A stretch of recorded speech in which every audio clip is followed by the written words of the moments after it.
Hello everyone, this is lecture number 27 on कानूनी शहादत order 1984। इसके अंदर आज हम डिस्कस करेंगे चैप्टर नंबर 3 से स्टार्ट करेंगे। चैप्टर नंबर 3 के अंदर हमारे पास आर्टिकल 18 से लेकर 69 तक आते हैं। ठीक है, ये हमारे पास चैप्टर जो डील करता है, चैप्टर नंबर 3 ये डील करता है relevancy of facts. Relevancy of facts के अंदर दो वर्ड्स बड़ी इंपॉर्टेंस रखते हैं। एक वर्ड हमारे पास रेलिवेंसी, ठीक है, और सेकंड वर्ड जो हमारे पास वो वर्ड है एडमिसिबिलिटी। अब दो वर्ड्स हैं, इनकी आपको हमारे पास इन जो हमारे पास दो वर्ड्स हैं इनके ऊपर आपकी मुकम्मल ग्रिप होनी चाहिए। जैसा कि रेलिवेंसी क्या है, ठीक है, रेलिवेंसी जो है हमारे पास लॉजिक पर बेस करती है, ठीक है, और एडमिसिबिलिटी क्या है, एडमिसिबिलिटी मीन्स लॉ पर बेस करती है, स्ट्रिक्ट प्रूफ मांगती है एडमिसिबिलिटी। ये चैप्टर पढ़ने के लिए ये वर्ड्स आपके जहन में होने चाहिए, इन पर आपकी अच्छी ग्रिप होनी चाहिए। आइए हम रीडिंग कर लेते हैं। हमारे पास आर्टिकल 18 कहता है एविडेंस में बी गिवन। मैं आपको पहले भी बता चुका हूँ कि जब भी आप रीडिंग करें, जब भी कोई आप आर्टिकल या सेक्शन पढ़ें, तो फिर उसकी जो मेन टाइटल है, सेक्शन का जो नाम है वो आपको समझ में आना चाहिए। जैसा कि यहाँ पर आर्टिकल 18 कहता है एविडेंस में बी गिवन, मतलब हम एविडेंस दे सकते हैं, ठीक है, एविडेंस में बी गिवन, हम गवाही दे सकते हैं of facts in issue and relevant facts. किसकी हम एक फैक्ट इशू, दो वर्ड्स की हम एविडेंस दे सकते हैं। एविडेंस किसकी दे सकते हैं हम, we leads evidence of fact in issue and second one is relevant facts।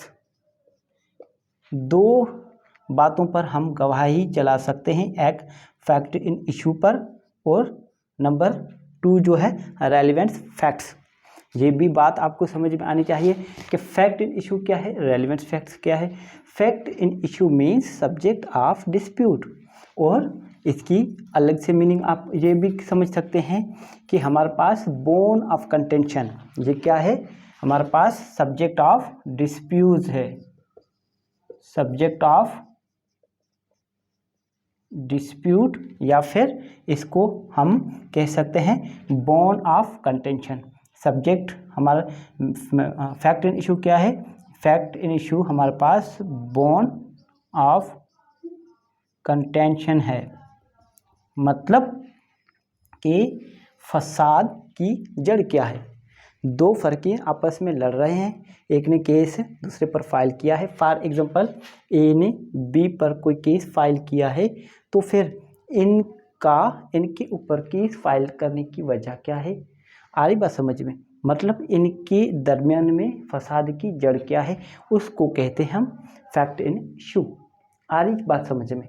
और उसके अलावा जो हमारे पास है रेलिवेंट फैक्ट्स। अब रेलिवेंट फैक्ट्स क्या है, वो फैक्ट इन इशू कैसे बने, फसाद की जड़ कैसे बनी, ठीक है, फसाद की जड़ को जो सपोर्ट्स करते हैं, उसके अलावा जो हकीकतें हैं, उसके अलावा आ रही बात समझ में, वो जो रेलिवेंट मतलब जो फैक्ट इन इशू है उससे किसी न किसी तरह से वो चीज़ कनेक्टेड है, तो फिर वो कहेंगे हम रेलिवेंट फैक्ट है। और वह रेलिवेंट फैक्ट जो है फैक्ट इन इशू के साथ कनेक्ट किया जाता है। फैक्ट इन इशू के साथ जब कनेक्ट किया जाता है तो फिर फैक्ट इन इशू और रेलिवेंट फैक्ट्स की दोनों के ऊपर हम गवाही दे सकते हैं। यहाँ तक बात क्लियर है। आइए हम देखते हैं आर्टिकल 18 एविडेंस में बी गिवन, हम गवाही दे सकते हैं ऑफ फैक्ट्स इन इशू, एक फैक्ट इन इशू की, एंड रेलिवेंट फैक्ट्स, मतलब फैक्ट्स इन इशू और रेलिवेंट फैक्ट्स के ऊपर हम गवाही चला सकते हैं। हरी बात समझो, कोर्ट में सिर्फ दो चीज़ों पर ही गवाही चलती है, एक फैक्ट इन इशू और रेलिवेंट फैक्ट पर। उससे अलावा जैसा कि आपने देखा होगा सिविल मैटर के अंदर कि जब कोई क्रॉस करता है या फिर चीफ करवाता है, आउट ऑफ प्लीडिंग अगर कोई एक सवाल उठा लेता है, कोई एक सवाल करवाता है, तो अदर साइड वकील कहता है सर ये आउट ऑफ प्लीडिंग है। आ रही बात समझ में, मतलब ये हमारे जो प्लीडिंग से है उनके अंदर नहीं है, मतलब ये तो आउट ऑफ हमारे पास जो केस है उससे है।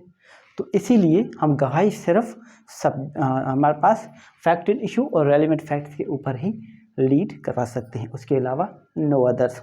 आइए देख लेते हैं, इसकी बैरिटी कर लेते हैं। एविडेंस में be given in any suit, किसी भी सूट के अंदर हम गवाही चला सकते हैं। और प्रोसीडिंग्स या फिर प्रोसीडिंग्स के अंदर भी हम गवाही चला सकते हैं। आफ्टर द एग्जिस्टेंस और नॉन एग्जिस्टेंस, दो बातों के ऊपर, एक बात है हमारे पास एग्जिस्टेंस, ठीक है, और सेकंड वन है हमारे पास नॉन एग्जिस्टेंस। ये वर्ड्स बड़ी इंपॉर्टेंस रखते हैं, ठीक है। ए ने बी पर केस किया कि सर इसने मुझसे कुछ पैसे उधार लिए थे, अब नहीं दे रहा, ठीक है। ये जो अपनी एविडेंस लेकर आएगा वो हमारे पास कोशिश करेगा कि उसकी एग्जिस्टेंस जाहिर करे, मतलब ये जाहिर करने की कोशिश करता है कि हाँ ये मेरे पास जो गवाही है, एविडेंस है, वो ये शो करते हैं। और बी अपने डिफेंस में क्या कोशिश करेगा, इस एविडेंस की नॉन एग्जिस्टेंसी शो करवाएगा। आ रही बात सब समझ में कि ये गवाह एविडेंस जो है ये एविडेंस नहीं है, मतलब ये मैंने इससे कोई पैसे वगैरह नहीं लिए। आ रही बात समझिए, मतलब नॉन एग्जिस्टेंसी शो करेगा, मतलब कि हम किसकी गवाही दे सकते हैं, एक प्रोसीडिंग्स, एक सूट के अंदर एग्जिस्टेंस और नॉन एग्जिस्टेंस की। ये बात आ जाती है हमारे पास फैक्ट एंड रेलिवेंट फैक्ट। ये बात अलग है, जब हम गवाही सिर्फ देते हैं तो एग्जिस्टेंस और नॉन एग्जिस्टेंस की देगी। जो पार्टी कोर्ट में आ रही है उन पर बर्डन ऑफ प्रूफ लाइज होता है, वो अपना केस प्रूव करे, ठीक है। तो फिर वो कोशिश करेगी अपने एविडेंस की एग्जिस्टेंसी शो करने के लिए। और अदर साइड जो डिफेंस में आती है पार्टी, वो अपनी गवाही को, ठीक है, उसकी हमारे पास जो क्लेम कर रहा है उसकी गवाही की को गैर मौजूद दिखाने के लिए, उसकी नॉन एग्जिस्टेंसी शो करवाने के लिए अपनी गवाही पेश करेगा। यहाँ तक बात क्लियर है। Of every fact in issue, मतलब हर एक फसाद की जड़ के ऊपर, एंड सच अदर फैक्ट्स, और इसके अलावा कुछ और भी हकीकतें, as are hereinafter declare to be relevant, और जो कि बाद में फैक्ट इन इशू के अलावा भी हम एविडेंस चला सकते हैं किन के ऊपर, रेलिवेंट फैक्ट पर, जो कि डिक्लेयर्ड हो चुके हैं, क्या हो चुके हैं, डिक्लेयर्ड हो चुके हैं रेलिवेंट। आ रही बात समझ में, जिसको हमारे पास क्या किया गया है, जिसको कहा गया है कि ये हमारे पास रेलिवेंट है, जिसका तयन हो चुका है कि ये रेलिवेंट है, ये हमारे पास इनसे हमारे पास ताल्लुक़ रखती है, इससे कनेक्टेड है। एंड ऑफ नो अदर्स, यहाँ पर 4 वर्ड्स हैं लास्ट में, एंड ऑफ नो अदर्स। कितने वर्ड्स हैं, ये 4 वर्ड्स हैं, एंड ऑफ नो अदर्स। ये बहुत बड़ी स्कोप रखते हैं यहाँ पर, ठीक है। इसका इतना स्कोप है जिसकी कोई लिमिटेशन नहीं है, मतलब वाइड स्कोप है। अगर इसके ऊपर हम स्टडी करने जाएंगे तो बुक के बुक हम छाप सकते हैं, मगर थोड़ा सा में हम जब बैरिडिंग चल रही है तो थोड़ी सी इस पर मखसूस हम बात करते चले। अब एंड ऑफ नो अदर्स का मतलब, जो हमारे पास 4 जो अल्फाज दिए गए हैं ना, एंड ऑफ नो अदर्स, ये स्कोप जाहिर करता है हमारे पास आर्टिकल 18 का, कि मतलब ये हम जाहिर कर रहे हैं, ये पार्टी को प्रिक्लूड कर रही है, पार्टी को रेस्ट्रिक्ट किया जा रहा है, पार्टी को बाउंड किया जा रहा है कि आप अपने फैक्ट इशू, रेलिवेंट फैक्ट के अलावा कोई भी एविडेंस लेकर नहीं आएंगे। मतलब जो आपकी फसाद की जड़ है, जिस बात पर आपका फसाद है, आप उनके ऊपर ही गवाही चलाएंगे, उसके अलावा आप गवाही नहीं लेकर आएंगे। आ रही बात समझ में, जहाँ तक बात क्लियर है उसके ऊपर हम बाद में डिस्कस कर लेते हैं।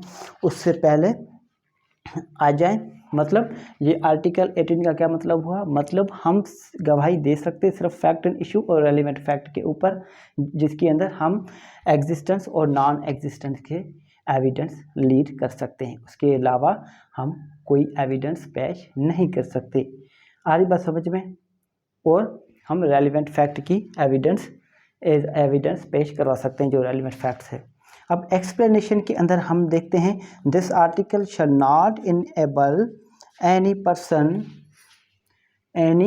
Person to give evidence of a fact which he is entitled to prove by any provisions of the law for the time being in force relating to the civil procedure.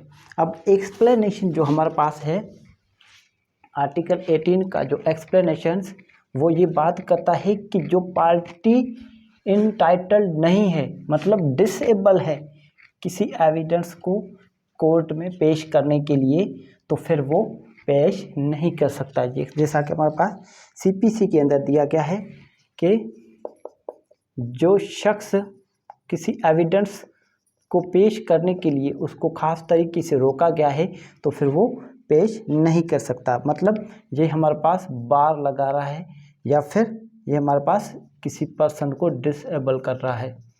ठीक है, यहाँ तक बात clear है। Explanation जो है उसको clear कर रहा है हमारे पास इलस्ट्रेशन नंबर बी। आइए पहले हम इलस्ट्रेशन देख लेते हैं। ए, इलस्ट्रेशन ए के अंदर कहा गया है A is tried for the murder of B. A पर चार्ज है, ए पर इल्ज़ाम है कि ए ने बी का मर्डर किया है। बी का क्या किया है? Murder of B. ए ने बी का मर्डर किया है। तो फिर ए के जो ऊपर जो गवाही चलेगी, ए को गिल्टी ठहराने के लिए जो गवाही चलेगी वो किन मैटर्स पर चलेगी, आइए देख लेते हैं। ए पर इल्ज़ाम है A is tried for murder of B by beating him with a club with the intention of causing his death. कि ए ने बी का मर्डर किया है। ए ने कोई छड़ी मारी थी, क्लब में छड़ी मारी थी ए ने बी को, ठीक है, और इस इरादे से मारी थी कि बी जो है बी की डेथ हो जाए। यहाँ तक बात क्लियर है। तो आइए इसकी हमारे पास फैक्ट्स इन इशू के अंदर कौन कौन सी बातें आएंगी, कौन कौन सी बातें आएंगी फैक्ट्स इन इशू के अंदर, आपको यहाँ से क्लियर हो जाएगा कि फैक्ट्स इन इशू क्या होता है। ए पर यह इल्ज़ाम है कि ए ने इरादे से बी को जान से मार देने के इरादे से छड़ी से बी को मारा है। ठीक है, मतलब कोई इनके पास लाठी वगैरह थी, क्लब वगैरह, छड़ी वगैरह थी, उनसे बी को मारा है इस इरादे से कि बी मर जाए। ठीक है, और वाकई बी की डेथ हो गई। अब इन पर इल्ज़ाम है। अब फैक्ट्स इशू के अंदर कौन कौन सी बातें आ जाएंगी। हमारा ए बीटिंग विथ द क्लब, ठीक है, कि ए ने बी को हमारे पास किससे मारा था? क्लब से मारा था, मीन्स छड़ी से मारा था। ठीक है, एज काजिंग बीज डेथ बाय सच बीटिंग, और ए ने जो बी का मर्डर किया, ठीक है, वो क्लब की वजह से किया। ठीक है, क्लब जो इसको क्लब से मारा, ठीक है, जो इसने बीट किया बी को, जो बीटिंग हुई क्लब से, ठीक है, बी की, उसकी वजह से इसकी डेथ हुई है। आइए देख लेते हैं।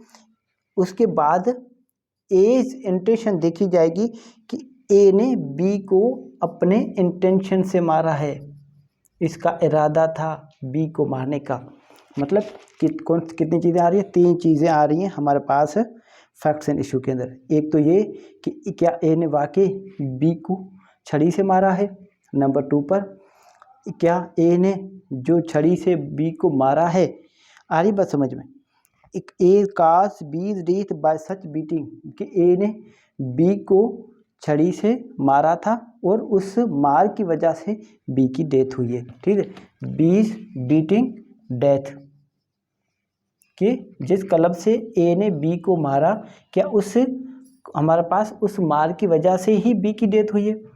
और नंबर 3 पर एज का इरादा था बी को मारने का। ये 3 चीज़ें जो है हमारे पास फैक्ट इन इशू कहलाएंगी। 8 A's trial the following facts are in issue. कौन कौन सी? A's beating with the club, क्या ए ने बी को वाकई छड़ी से मारा।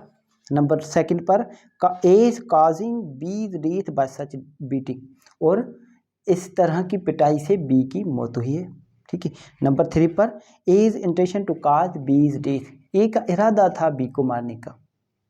मतलब 3 चीज़ें आ गई फैक्ट इन इशू पर। यहाँ तक बात क्लियर है। ये हमारा पास हो गया इलस्ट्रेशन नंबर ए।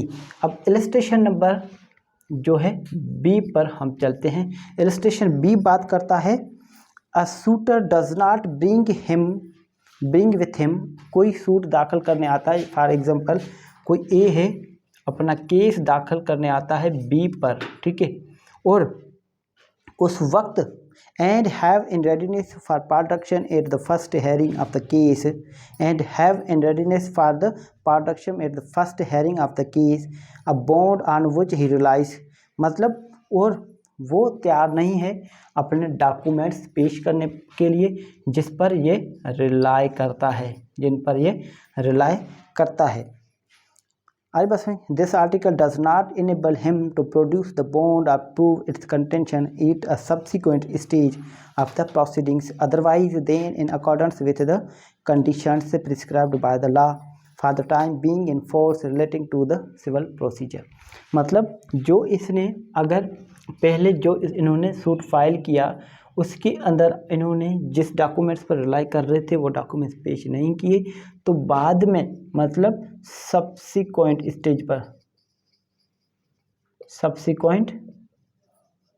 स्टेज पर ये पेश नहीं कर सकते। मतलब ये बात आ गई हमारे पास एक्सप्लेनेशन जो है, इस आर्टिकल का जो एक्सप्लेनेशन है उसको जाहिर करता है इलस्ट्रेशन नंबर बी। यहाँ तक बात क्लियर है? अगर यहाँ तक बात क्लियर है तो फिर इसके बाद हम आगे चलें। इसी के अंदर थोड़ी इसको हम समझ लें। यही आर्टिकल एक अगर आर्टिकल हम पढ़ लें अच्छी तरह यही बहुत है। ये जो हमारे पास लेक्चर सीरीज चल रही है ये लेक्चर सीरीज बेयर रीडिंग के ऊपर चल रही है, तो फिर इसके अंदर ज़्यादा हम डीप में नहीं जाएंगे। आइए इसके ऊपर थोड़ा सा हमारे पास प्रिसाइजली डिस्कशन कर लेते हैं कि इसका ऑब्जेक्ट क्या है, प्रिंसिपल क्या है इस आर्टिकल का, उसके बाद हम मूव ऑन करेंगे। आइए हम देख लेते हैं इसका प्रिंसिपल क्या है। इस आर्टिकल का प्रिंसिपल क्या है? प्रिंसिपल इसका आर्टिकल का ये कहता है कि ऑफ नो फैक्ट कैन हमारे पास of no fact evidence can be given unless it be either fact in issue और रेलिवेंट फैक्ट। मतलब आप उस फैक्ट की एविडेंस नहीं दे सकते जो कि रेलिवेंट फैक्ट या फैक्ट इन इशू नहीं है। आ रही बात समझ में? ये क्या है? ये मकसद हमारे पास save time of public, save time of public मतलब पब्लिक का वक्त ज़ाया होने से बचा रहे हैं। कि आप ऐसा नहीं है कि आप इधर उधर की एविडेंस लेकर आएँ, ठीक है। इससे जो प्रिंसिपल है इस आर्टिकल का वो यही है कि आपने ऐसी एविडेंस पेश करनी है जिन पर आप रिलाई करते हैं मुकम्मल तौर पर, जो कि आपके फैक्ट इन इशू है या फिर रेलिवेंट फैक्ट से। ऐसा नहीं है आप इधर उधर की एविडेंस पेश करें, ठीक है। इधर उधर की एविडेंस पेश होने से क्या होता है? टाइम वेस्ट होता है। यहाँ तक बात क्लियर? ये प्रिंसिपल है, ये हमारे पास रेस्ट्रिक्ट कर रहा है, ये बाउंड कर रहा है पार्टी को कि आप ऐसी एविडेंस पेश करें जिन पर आप जो है रिलाई करते हैं, और हमारे पास जो इनकेपेबल ऑफ अफोर्डिंग प्रिजम्पशन, किसी चीज़ की प्रिजम्पशन को सपोर्ट ही ना करे, ऐसी एविडेंस को क्या करता है? ये एक्सक्लूड करता है, ठीक है। यहाँ तक बात क्लियर है? इसका ऑब्जेक्ट क्या है इस आर्टिकल का? इस आर्टिकल का ऑब्जेक्ट जो हमारे पास है वो आर्टिकल ये है कि हमारे पास पार्टीज को बाउंड करता है प्रिस्क्राइब्ड बाय जनरल कन्वीनियंस। आम जो सहूलत के लोगों की सहूलत के लिए पार्टीज को बाउंड किया जाता है कि आप जो है एक फैक्ट और हमारे पास फैक्ट इन इशू और रेलेवेंट फैक्ट के ऊपर ही एविडेंस लेकर आएंगे, और अपनी जो आपकी जो केस है उसके मुताबिक ही आप इन्वेस्टिगेशन, इंक्वायरी और प्रोसीडिंग्स चलाएंगे।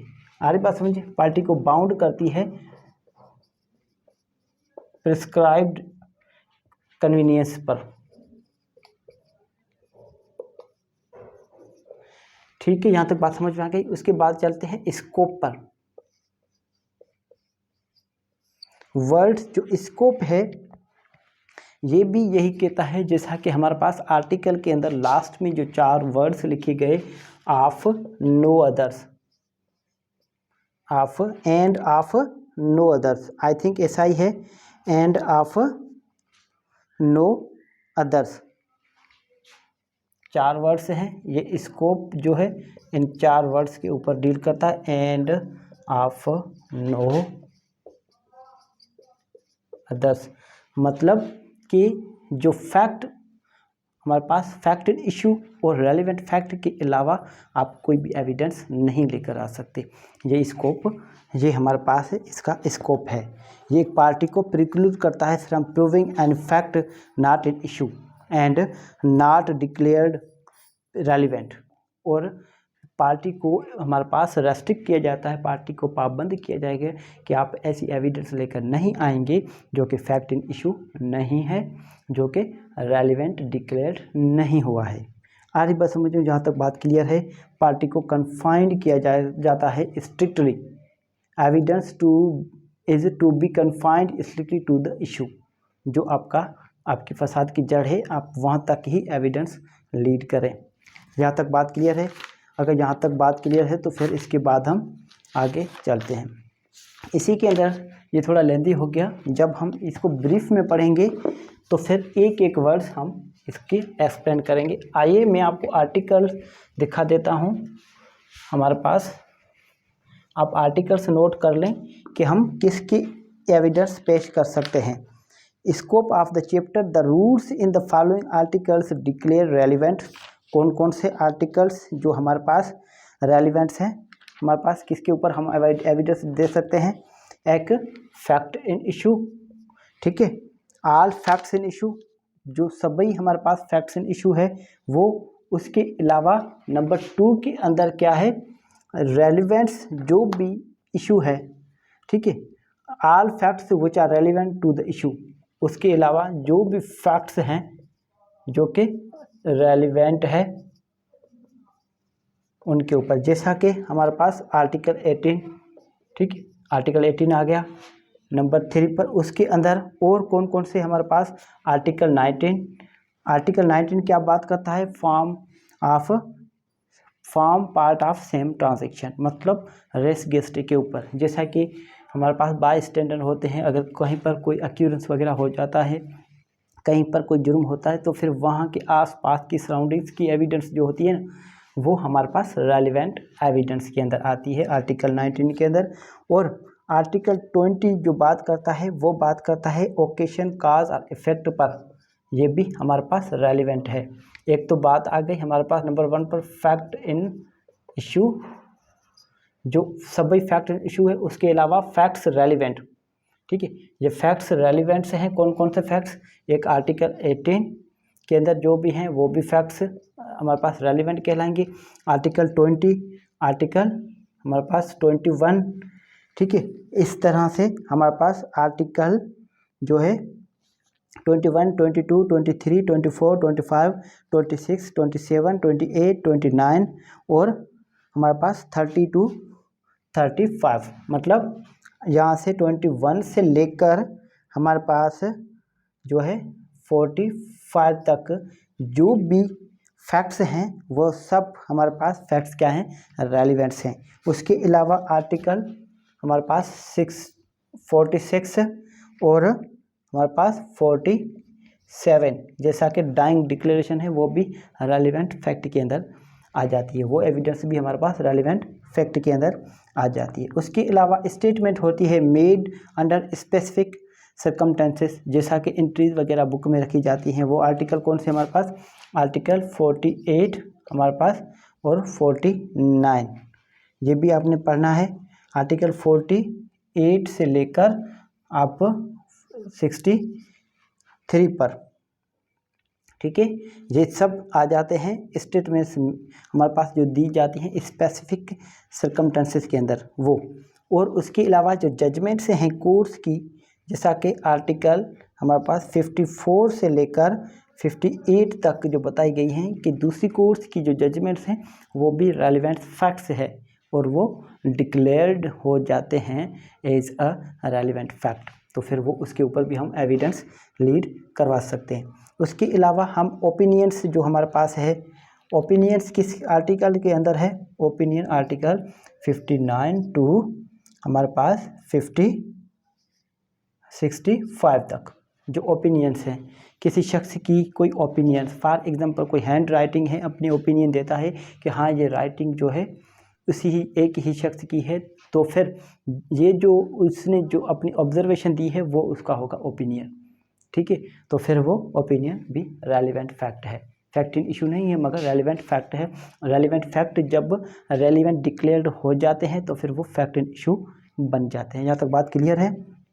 उसके बाद कैरेक्टर, एक इंसान का सिविल या फिर क्रिमिनल कैरेक्टर कैसा है उसके ऊपर एविडेंस आपने अगर लीड करवा रहे हैं तो फिर वो भी रेलिवेंट फैक्ट है। जैसा कि आर्टिकल 66 से लेकर हमारे पास आर्टिकल 69 तक, जैसा कि आर्टिकल 66 के अंदर बताया गया है कि अगर आप सिविल केस के अंदर कोई प्रीवियस आप कैरेक्टर अगर लेकर आते हैं किसी का तो फिर वो रेलिवेंट नहीं है।